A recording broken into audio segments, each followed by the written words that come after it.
അങ്ങനെ നന്ദിനി രാത്രിയിൽ പുറത്ത് മുറ്റത്തേക്ക് നോക്കി അങ്ങനെ ഇരിക്കുകയാണ്. രാജേട്ടൻ വന്നിട്ട് മോളെ എന്ന് വിളിക്കുന്നുണ്ട്. നന്ദിനി തിരിഞ്ഞു നോക്കുകയാണ്.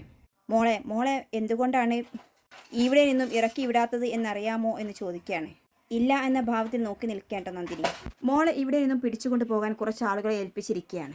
ഇത് കേട്ട് നന്ദിനി ഷോക്കാണ്. അവർ ഇന്നിടത്തു നിന്നും എഴുന്നേറ്റ് ചോദിക്കുന്നുണ്ട്, എന്നെ കൊണ്ടുപോകാനാ രാജേട്ടാ? അതെ, മോൾ അവരുടെ മുഖത്ത് നോക്കി സംസാരിച്ചില്ലേ ഈ താലിയും ഉയർത്തിപ്പിടിച്ച് എനിക്കിവിടെ നിൽക്കാൻ അവകാശമുണ്ട് എന്നൊക്കെ പറഞ്ഞ്? അതൊക്കെ ഒരൊറ്റയടിക്ക് തീർക്കാനാണ് അവരുടെ പ്ലാൻ എന്ന് പറയാണ് നന്ദിനി. എനിക്ക് മനസ്സിലായില്ല രാജുവേട്ട എന്ന് പറയാണ്. രാജു പറയുന്നത്, മോളെ ഇവിടെ നിന്ന് പിടിച്ചുകൊണ്ട് പോകാൻ ഏതോ കുറെ ആൾക്കാരെ ഏൽപ്പിച്ചിട്ടുണ്ട്. ഇവിടെ നിന്ന് പിടിച്ചുകൊണ്ട് പോയി ഏതോ ഭ്രാന്താശുപത്രിയിൽ കൊണ്ടുപോയാക്കാന്, അവിടെ ഒന്ന് നരകിപ്പിച്ച് കൊല്ലാനാണ് അവരുടെ പ്ലാൻ. കാശുകാരല്ലേ, എന്തും ചെയ്യാൻ പോലുള്ളവരെ കിട്ടാൻ പ്രയാസമുണ്ടോ? നമ്മളിനി എന്ത് ചെയ്യും മോളെ എന്ന് ചോദിക്കുകയാണ്. നന്ദിനി ആലോചിച്ചിട്ട് പറയുന്നുണ്ട്, എന്ത് ചെയ്തിട്ടാണെങ്കിൽ ഇവിടെ പിടിച്ചു നിന്നല്ലേ പറ്റൂ.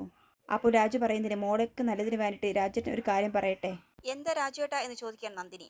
മോളെ, ഇവർക്ക് എന്തെങ്കിലും ചെയ്യാൻ പറ്റുന്നത് സൂര്യസാറിന് സുഖമാവുന്നത് വരെയല്ലേ ഉള്ളൂ. സൂര്യസാറിന് സുഖമാവട്ടെ, അപ്പോൾ സൂര്യസാർ എന്നെ കാണുമല്ലോ. ആ സമയത്ത് നടന്ന കാര്യങ്ങളൊക്കെ ചോദിക്കുമ്പോൾ ഞാൻ തന്നെ സൂര്യസാറിനോട് എല്ലാ കാര്യങ്ങളും പറഞ്ഞു കൊടുത്തോളാം.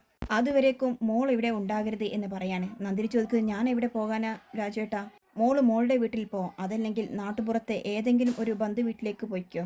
അപ്പോൾ സൂര്യസാർ അന്വേഷിച്ച് അവിടേക്ക് വന്നോളും. അല്ലാതെ ഇവരെ ഏൽപ്പിക്കുന്നവരുടെ ആളുകളുടെ കയ്യിൽ പെട്ടാൽ പിന്നെ മോള് ജീവനോടെ ഉണ്ടാകുമോ എന്ന് തന്നെ രാജുവേട്ടന് സംശയമാണ്. ഇത് കേൾക്കുന്ന നന്ദിനി സ്ട്രോങ് ആയിട്ട് പറയാണ്, അങ്ങനെ പേടിച്ചോടാനൊന്നും എനിക്ക് മനസ്സില്ല. ഇന്നെ അവർ ഇല്ലാതാക്കുകയാണെങ്കിൽ ഇല്ലാതാക്കിക്കോട്ടെ. അവർ ആഗ്രഹിക്കുന്ന കാര്യങ്ങളൊക്കെ ഓരോന്നോരോന്നായി പൂർത്തിയായി വരികയല്ലേ. ആരതിയെ കൊണ്ട് കള്ളം പറയിപ്പിച്ചു, സൂര്യസാറിനെ പറഞ്ഞ് വിശ്വസിപ്പിച്ചു. ഇനിയിപ്പോൾ ഞാൻ ഇവിടെ കിടന്ന് അലറിയിട്ടും ഒരു പ്രയോജനവുമില്ല.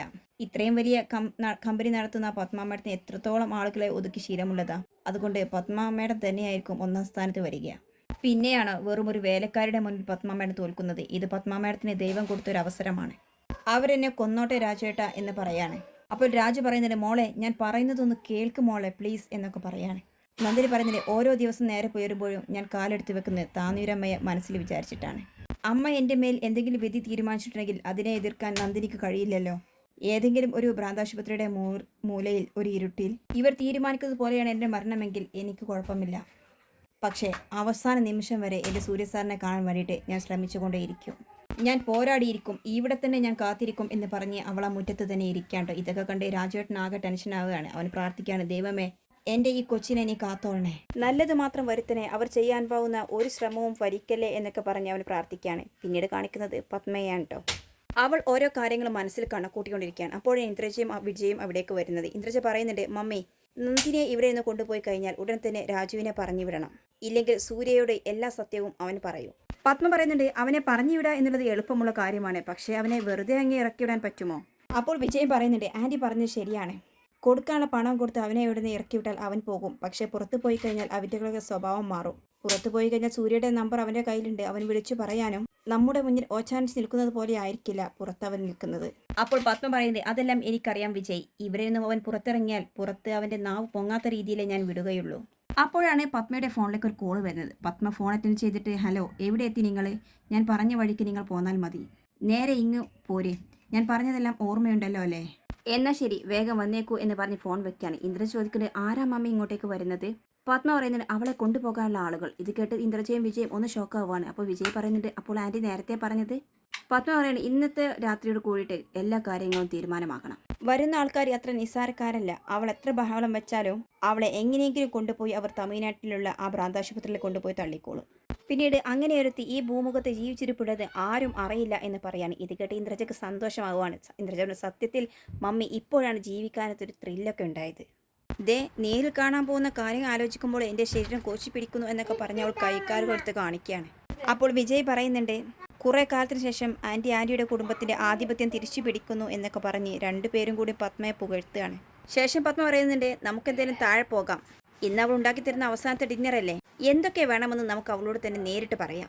പിന്നെ അവളെ കൊണ്ടുപോകാൻ അവരിവിടെ വരുമ്പോൾ രാജു ഇവിടെ ഉണ്ടാകാൻ പാടില്ല, അവനെ എന്തെങ്കിലും പറഞ്ഞ് പുറത്തു വിടണം. അതിനിപ്പോൾ എന്താ ചെയ്യുക എന്ന് ചോദിക്കുകയാണ് ഇന്ദ്രജ. അപ്പോൾ പത്മ പറയുന്നത്, വേറെ ഒന്നും പറയണ്ട, കഴിക്കാനുള്ള വിഭവങ്ങൾ പറയുമ്പോഴേ ഇവിടെയല്ലാത്ത സാധനങ്ങൾ പറഞ്ഞാൽ മതി, അത് വാങ്ങിക്കാൻ അവനെ തന്നെ വിടാം, വാ എന്ന് പറഞ്ഞ് പത്മ താഴേക്ക് പോവുകയാണ്. ആ സമയത്ത് ഇന്ദ്രജയെ പിടിച്ചു നിർത്തിയിട്ട് വിജയ് പറയുന്നുണ്ട്, ഇന്ദ്രജയെ സത്യം പറഞ്ഞാലേ ആൻറ്റിയുടെ മുഖത്തേക്ക് നോക്കാൻ തന്നെ എനിക്ക് പേടിയാവുകയാണ്. ഇതിനു മുൻപൊന്നും ആദ്യം ഇത്രയും ധൈര്യത്തോടെ ഞാൻ കണ്ടിട്ടില്ല എന്നൊക്കെ പറയാൻ. ഇത് കേട്ട് ഇന്ദ്രജ ചിരിച്ചിട്ട് വാ വിജയ് എന്ന് പറഞ്ഞ് അവരും താഴേക്ക് പോകാൻ കേട്ടോ. അങ്ങനെ പത്മയും മക്കളും താഴേക്ക് ഇറങ്ങി വരികയാണ്. പത്മയും വിജയ് സോഫയിൽ ഇരുന്ന ശേഷം ഇന്ദ്രജ അടുക്കളയിലേക്ക് പോകാൻ കേട്ടോ. ആ സമയത്ത് നന്ദിനി പാത്രങ്ങളെല്ലാം കഴുകി വെക്കുന്നു. രാജു ടാബ്ലറ്റ് ക്ലീൻ ആക്കിക്കൊണ്ടിരിക്കുകയാണ്. ഇന്ദ്രജ പറയുന്നുണ്ട്, നിങ്ങൾ രണ്ടുപേരെ മമ്മി വിളിക്കുന്നുണ്ട്, വാ എന്ന് പറയാണ്. എന്തിനാണാവോ എന്ന് പറഞ്ഞ് രണ്ടുപേർ പരസ്പരം മുഖത്തോട് മുഖം നോക്കിയിട്ട് ഹോളിലേക്ക് എത്തുകയാണ് കേട്ടോ. എന്നിട്ട് പത്മയുടെ മുന്നിൽ ചെന്ന് നിൽക്കുകയാണ്. പത്മ പറയുന്നുണ്ട്, ഇന്ന് കാര്യമായിട്ട് എന്തെങ്കിലും കഴിക്കാൻ വേണം. നന്ദിനി പറയാണ്, എന്താണെന്ന് വെച്ചാൽ പറഞ്ഞാൽ മതി മാഡം, ഉണ്ടാക്കാം എന്ന് പറയാൻ കേട്ടോ. അപ്പോൾ പത്മ, നിനക്കെന്താ വേണ്ടത് എന്ന് ചോദിക്കുകയാണ് ഇന്ദ്രജയോട്. ഇന്ദ്രജ പറയുന്നുണ്ട്, എനിക്ക് ചിക്കൻ ഫ്രൈ വേണം, പിന്നെ കോളിഫ്ലവർ കറിയും, നീ ഉണ്ടാക്കുന്ന സ്പെഷ്യൽ കറി. അപ്പോൾ വിജയ് പറയുന്നുണ്ട്, എനിക്ക് മട്ടൻ മതി, മട്ടൻ നല്ല കുരുമുളകിട്ട് ഫ്രൈ ചെയ്തത് എന്ന് പറയാണ്. പിന്നീട് പത്മ പറയുന്നത്, എനിക്ക് പാലക് ചീര മതി, വെജ് മതി എന്ന് പറയാൻ കേട്ടോ. ആ സമയത്ത് നന്ദിനി പറയുന്നുണ്ട്, ചിക്കൻ ഫ്രിഡ്ജിൽ ഇരിപ്പുണ്ട്, പക്ഷേ മട്ടനും പാലക് ചീരയും ഇവിടെ ഇരിപ്പില്ല എന്ന് പറയാണ്. ഇതിലൊക്കെ ഇന്ദ്രജ പറയുന്നുണ്ട്, ഇവിടെ ഇല്ലെങ്കിൽ പോയി വാങ്ങിക്കണം. രാജു പറയണം, അത് മാഡം ഇപ്പോൾ പോയാലും കടകളൊക്കെ അടച്ചിട്ടുണ്ടാകും എന്ന് പറയാൻ കേട്ടോ. രാജു പറയുന്നത്, അതെ 24 hours പ്രവർത്തിക്കുന്ന കടകളില്ലേ, അത് നമ്മുടെ ഈ ജംഗ്ഷനിൽ ഇല്ല എന്നും രാജു പറയാണ്. ഇന്ദ്രജ പറയുന്നുണ്ട്, നമ്മുടെ ജംഗ്ഷൻ ഇല്ലെങ്കിൽ മറ്റൊരു ജംഗ്ഷനിൽ പോയി നോക്കണം, സിറ്റിയിൽ ഒരുപാട് കോൾഡ് സ്റ്റോറേജ് ഉണ്ട്, അവിടെ പോയി നോക്കണം എന്ന് പറയാണ്. രാജു പറയുന്നുണ്ട്, ഞാൻ പോയി നോക്കണമെങ്കിൽ നോക്കാം, പക്ഷേ പത്മ പറയുന്നത്, 2-3 സ്ഥലങ്ങൾ നോക്കിയിട്ട് കിട്ടിയില്ലെങ്കിൽ നീ ഇവിടേക്ക് വിളിച്ചാൽ മതി, അപ്പോൾ വേണ്ടത് എന്താണെന്ന് മാറ്റി പറയാം എന്ന് പറയാൻ കേട്ടോ. എന്നാൽ ശരി എന്ന് പറഞ്ഞിട്ട് രാജു പോവുകയാണ്. ആ സമയത്തൊക്കെ നന്ദിനി അങ്ങ് നോക്കി നിൽക്കുകയാണ്. ഇന്ദ്രജ പറയുന്നത്, എന്താണ് ഇനി നോക്കി നിൽക്കുന്നത്, സാധനങ്ങൾ എവിടെ നിന്നായാലും രാജു കൊണ്ടുവരും, അതിനുള്ള കാര്യങ്ങളൊക്കെ ചെയ്തു വെച്ചേ എന്ന് പറയാണ്. ശരി മാഡം എന്ന് പറഞ്ഞിട്ട് അടുക്കളയിലേക്ക് പോവാൻ നന്ദിനി. അടുക്കളയിലേക്ക് പോയ രാജു സാധനങ്ങൾ വാങ്ങിക്കാനുള്ള സഞ്ചി തിരഞ്ഞെടുക്കാൻ കേട്ടോ. അപ്പോൾ നന്ദിനിയും അവിടേക്ക് എത്തുകയാണ്. എന്താ മോളെ ഇവറ്റുകൾ ഈ നേരത്തെ ഇങ്ങനെയൊക്കെ പറഞ്ഞാൽ ചെയ്യുക എന്ന് പറയാണ്. നന്ദിനി പറയുന്നത്, എന്ത് ചെയ്യാൻ രാജോട്ടെ, അതൊക്കെ അവരുടെ ഇഷ്ടമല്ലേ, ഇനിയിപ്പോൾ പോയ സാധനം കിട്ടിയില്ലെങ്കിൽ എൻ്റെ മെക്കെട്ടുകാരൻ അത് മതിയാകും എന്ന് പറയാണ്. നന്ദിനി പറയുന്നത്, അങ്ങനെയൊന്നും ഉണ്ടാകില്ല, സാധനം കിട്ടിയിട്ടില്ലെങ്കിൽ വിളിച്ചു പറയാനല്ലേ, മാറ്റി പറയാമെന്നല്ലേ പറഞ്ഞത്, അതുകൊണ്ട് രാജോട്ടൻ ചെല്ലി എന്ന് പറയാണ്. രാജു പറയുന്നത്, എന്നാലും മോളെ എൻ്റെ മനസ്സിന് എന്തൊക്കെയോ ഒരു വേവലാതിയുണ്ട്, മോൾ സൂക്ഷിക്കണം കേട്ടോ എന്ന് പറഞ്ഞിട്ട് സഞ്ജയുമായിട്ട് പുറത്തേക്ക് ഇറങ്ങാണ്. അപ്പോൾ ഇന്ദ്രജ പറയുന്നത്, ദേ ഒന്ന് നിന്നേ, തൊട്ടടുത്ത കടയിൽ സാധനം കിട്ടിയിട്ടില്ലെങ്കിൽ അടുത്ത സ്ഥലത്തേക്ക് പോകണം, കൊണ്ടേ വരാവൂ എന്ന് പറയാണ്. രാജു പറയുന്നുണ്ട്, ഓക്കെ, ഞാൻ അത് വാങ്ങിച്ചിട്ടേ വരൂ എന്ന് പറഞ്ഞിറങ്ങാണ്. രാജു പോയി എന്ന് ഉറപ്പായപ്പോൾ പത്മ ഫോൺ എടുത്തിട്ട് അവരെ വിളിക്കുകയാണ് കേട്ടോ. എന്നെ സംസാരിച്ച് ഫോൺ വെച്ച ശേഷം ഇന്ദ്രജയോട് പറയുന്നുണ്ട്, അരമണിക്കൂറിൽ അവരിങ്ങെത്തും, അതിനുള്ളിൽ എന്തായാലും രാജു തിരിച്ചു വരില്ല, താഴെ എന്ത് ബഹളമുണ്ടായാലും മുകളിൽ നിന്നും ഒരു കാരണവശാലും അവൻ ഇങ്ങോട്ടേക്ക് ഇറങ്ങി വരരുത്, അത് ഇഴഞ്ഞോ നീന്തിയോ എങ്ങനെയായാലും അത് നോക്കേണ്ടത് നിങ്ങളുടെ ഡ്യൂട്ടിയാണ് എന്ന് പറയാണ്. അപ്പോൾ വിജയ് പറയുന്നത്, കാര്യങ്ങളെല്ലാം ഇത്രയും നന്നായിട്ട് ആൻറ്റി എത്തിച്ചിട്ട് ഞങ്ങൾ നന്നായിട്ട് നോക്കും എന്നൊക്കെ പറയുന്നുണ്ട്. അപ്പോൾ പത്മ പറയാണ്, നാളെ നേരം വിൽക്കുമ്പോൾ ഞാൻ ഇഷ്ടപ്പെടുന്ന വീടായിരിക്കും ഇത്, എനിക്കിഷ്ടപ്പെടുന്നവർ മാത്രമായിരിക്കും ഈ വീട്ടിലുണ്ടായിരിക്കുക. പിന്നീട് കാണിക്കുന്നത് അടുക്കളയിൽ നന്ദിനി ഉള്ളിയും കാര്യങ്ങളൊക്കെ അരിഞ്ഞുകൊണ്ടേ ഇരിക്കേണ്ട കട്ടിംഗ് ബോർഡിൽ വെച്ചിട്ട്. അപ്പോഴാണ് രാജു സാധനങ്ങൾ വാങ്ങി തിരികെ എത്തുന്നത്. അടുക്കളയിൽ എത്തുന്നതുവരെ അവന് ഭയങ്കര അസ്വസ്ഥനായിരുന്നു. അടുക്കള വാതിൽ കടന്ന് അകത്തേക്ക് കയറിയതും നന്ദിനിയെ കാണുമ്പോൾ ഭയങ്കര ആശ്വാസം വരികയാണ്. നന്ദിനി രാജുവിനോട്, എന്ത് രാജുവിനെ ഇങ്ങനെ നോക്കുന്നത്, അല്ല മോളെ, സാധനങ്ങൾ വാങ്ങി തിരികെ എത്തുന്നത് വരെ ഈ രാജുവിൻ്റെ മനസ്സ് വല്ലാതെ ഡിസ്റ്റർബ് ആയിരുന്നു, ഇപ്പോഴും മോളെ നേരിട്ട് കണ്ടപ്പോൾ ഒരു ആശ്വാസമായത്, കടയിൽ കിട്ടാത്ത സാധനങ്ങളെല്ലാം ആയിരുന്നില്ലേ വിളിച്ചു പറഞ്ഞിരുന്നത്, അപ്പോഴേ തുടങ്ങിയതാണ് മനസ്സിലൊരു വല്ലാത്തൊരു സംശയം. അപ്പോൾ നന്ദിനി പറയുന്നുണ്ട്, അവരാരും ഈ വഴിക്ക് വന്നിട്ടില്ല രാജേട്ടാ, പറഞ്ഞ സാധനങ്ങളൊക്കെ കിട്ടിയോ എന്ന് ചോദിക്കുകയാണ്. സാധനങ്ങളൊക്കെ കിട്ടിയിട്ടുണ്ട് എന്ന് പറയാൻ, എങ്കിൽ സാധനങ്ങളൊക്കെ എടുത്തു വെക്കേ, വേഗം പാകം ചെയ്യണം എന്ന് പറയാൻ കേട്ടോ. രാജു ചോദിക്കുന്നത്, അല്ല മോളെ കൊണ്ട് എങ്ങനെയൊക്കെ ചെയ്യാൻ പറ്റുന്നത്, മോൾ സൂര്യസാറിൻ്റെ റൂമിൽ കയറാൻ പാടില്ല എന്ന് പറഞ്ഞ് മോളുടെ സാധനങ്ങളെല്ലാം ആ മൂലയിൽ കൊണ്ടുവന്ന് ഇട്ടവരാണ് അവരൊക്കെ, എന്നിട്ടും അവർ പറയുന്നതൊക്കെ ഏത് പാതിരാത്രിക്കും വെച്ച് വിളമ്പി കൊടുക്കാൻ എങ്ങനെ കഴിയുന്നു എന്ന് പറയാൻ കേട്ടോ. നന്ദിനി പറയുന്നുണ്ട്, അവർക്ക് അവരുടെ ജോലി, എനിക്കെൻ്റെ ജോലി, എനിക്കറിയാവുന്ന ജോലി ഏത് പാതിരാത്രിക്ക് പറഞ്ഞാലും ഞാൻ ഉണ്ടാക്കി കൊടുക്കും, കഴിക്കുന്ന കാര്യമല്ലേ എന്നൊക്കെ പറയാണ്. അപ്പോൾ രാജു പറയുന്നത്, മോളെ കുറച്ച് എലിവിഷം എന്നാളത്തേത് ബാക്കിയുണ്ട്, നമുക്കത് ഏതെങ്കിലും കറയിൽ കലക്കി അവർക്ക് കൊടുത്താലോ, എല്ലാത്തിനും കൊന്നു കളഞ്ഞാൽ നമുക്ക് പുണ്യം കിട്ടും എന്നൊക്കെ പറയാണേ.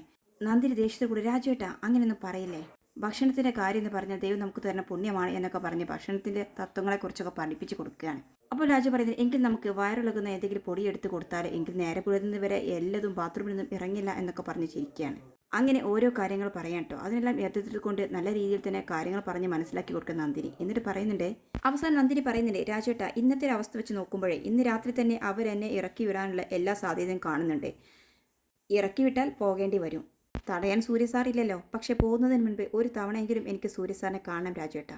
അപ്പോൾ രാജു പറയുന്നുണ്ട്, മോളുടെ മനസ്സിൽ അങ്ങനെ ആഗ്രഹമുണ്ടെങ്കിൽ മോൾ വിശ്വസിക്കുന്ന ദേവി തന്നെ സൂര്യസാറിൻ്റെ മുന്നിൽ മോളെ കൊണ്ടുപോയി നിർത്തും, ഇത് രാജേട്ടനെ പറയുന്നത് നോക്കിക്കോ എന്നൊക്കെ പറയാണ്. രാജേട്ടൻ എന്തായാലും ഇത് നോക്കിക്കോ, ഞാൻ ആ സാധനങ്ങൾക്ക് എടുത്തുകൊണ്ട് വരാം എന്ന് പറഞ്ഞ് നന്ദിനി അകത്തേക്ക് പോവുകയാണ്. അങ്ങനെ നന്ദിനി ഹോളിൽ പോയി നോക്കുമ്പോൾ അവിടെ ഒരു മൂലയിൽ അവളുടെ ബാഗ് കൊണ്ടുവന്ന് തള്ളിയിരിക്കുകയാണ്. തൊട്ടടുത്ത് തന്നെ താന്നൂരമ്മയുടെ ഫോട്ടോയും വിളക്കും അവൾ മുടി കെട്ടിയിരിക്കുന്ന ക്ലിപ്പും ചീർപ്പും എല്ലാം പരന്ന് കിടക്കുകയാണ് കേട്ടോ. നന്ദിനി അതിൽ നിന്നും താന്നൂരമ്മയുടെ ഫോട്ടോ എടുത്ത് പൂജാ റൂമിൽ കൊണ്ടുപോയി അവിടെ വെക്കുകയാണ്. എന്നിട്ട് വിളക്കൊക്കെ തെളിയിച്ച് അതിലൊരു പൂമാലയൊക്കെ ചാർത്തി അവൾ നെറ്റിയിൽ ചന്ദനമൊക്കെ തൊട്ട് അവിടെ ഇരുന്ന് ദേവിയോട് പ്രാർത്ഥിക്കുകയാണ്. ഇവിടെ നിന്നും ഇറങ്ങുന്നതിന് മുമ്പ് സൂര്യ സാറെ എന്നെ കാണിക്കണേ എന്ന് പറഞ്ഞിട്ടാണ് അവൾ പ്രാർത്ഥിക്കുന്നത്. ഇങ്ങനെ കാണിച്ചുകൊണ്ടാണ് ഇന്നത്തെ എപ്പിസോഡ് അവസാനിക്കുന്നത്.